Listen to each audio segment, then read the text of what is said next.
My name is Alvaro Alonso, and I was the moderator for the session on the vascular basis of cognitive function here at the American Heart Association Epidemiology and Lifestyle Scientific Sessions. As you probably know, with the aging of the American population, dementia and cognitive decline are becoming major public health problems. Therefore, understanding the modifiable determinants of dementia and cognitive impairment is a major public health priority and object of intense research. We know, and extensive research is showing, that cardiovascular health and cardiovascular risk factors may play a role in the development of these neurological conditions. In this particular session, we heard from several studies that have focused on how midlife cardiovascular risk factors can contribute to the development of dementia. So now we'll hear from some of our colleagues here.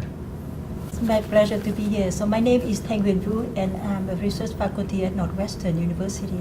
Hi, I'm Andreea Rawlings from Johns Hopkins University. It is my pleasure to present in the session today too. Andrea, do you mind talking a little about your talk? Sure. So in our study, we examined orthostatic hypotension, which is defined as a large drop in blood pressure when you change positions from sitting or laying to standing. And as Dr. Alonso mentioned, we know that a lot of the cardiovascular risk factors also affect cognition. So our motivation was really to see if these transient drops in blood pressure are associated or have long-term impacts on cognitive function. And to do that, we use the ERIC study and the ERIC neurocognitive study, which is a tremendously rich resource funded by the NHLBI to look at OH measured in midlife with stroke, dementia, and cognitive decline.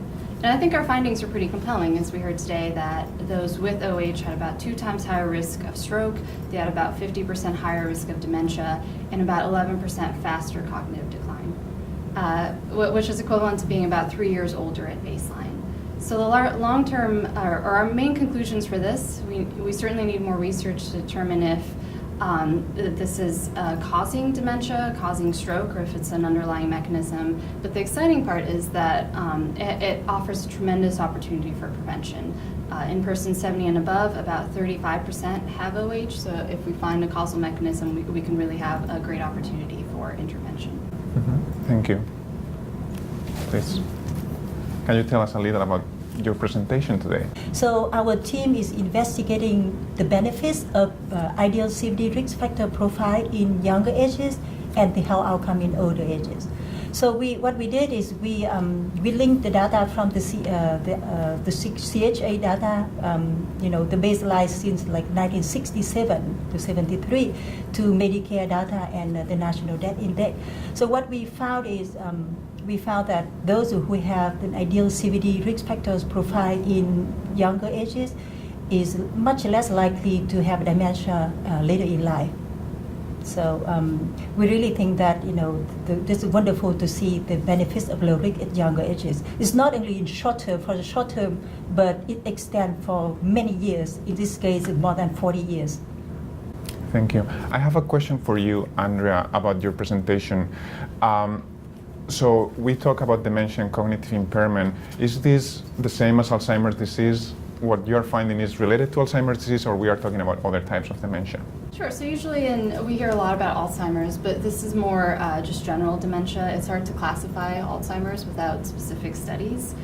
So just generally, we know that dementia is generally a mix of vascular factors along with Alzheimer's. So I think just speaking broadly, to whether this affects dementia as a whole rather than just Alzheimer's disease is good to establish.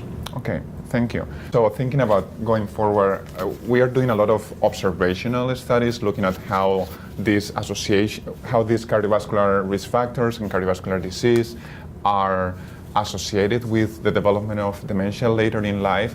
I think that we need to be able to translate that information also on interventions and do clinical trials that can give us, that can really produce a stronger evidence in how modifying cardiovascular risk factors could contribute to the prevention of dementia, because eventually we need that kind of a strong evidence.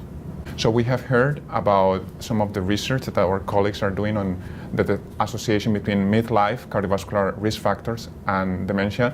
We believe that this is important in terms of the guiding public health recommendations for the prevention of dementia, and we hope that the information coming from these studies will contribute to reduce the burden of these major conditions. Thank you.